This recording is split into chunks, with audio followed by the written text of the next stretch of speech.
In today's video, I'm going to teach you how to display counts in Tableau. This is a straightforward process but can be incredibly powerful for gaining insights from your data. We'll cover everything you need to know to display counts in your Tableau visualization in just 5 minutes. First, go ahead and launch your Tableau application. This is your starting point, where all the magic begins. Once you're in, you'll want to access your worksheet. Think of the worksheet as your main canvas where you can create your visualizations and see your data come to life. Now let's dive into the data source fields. These fields are essentially where your data is being pulled in from, and they consist of different measures and dimensions you can work with.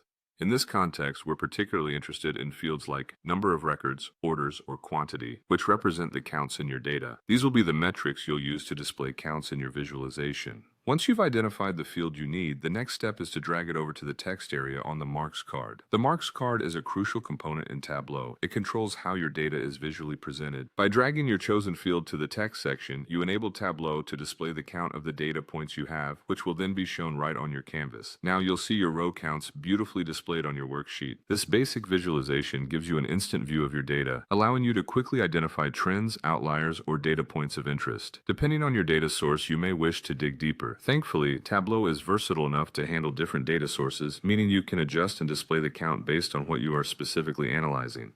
Remember, Tableau is an incredibly dynamic tool that allows you to experiment with different forms of data visualization with just a few drag-and-drop steps. You may find it beneficial to explore other ways to visualize your counts by adding other elements in the marks card, such as color or size, which can provide further insights or visual appeal to your data representation.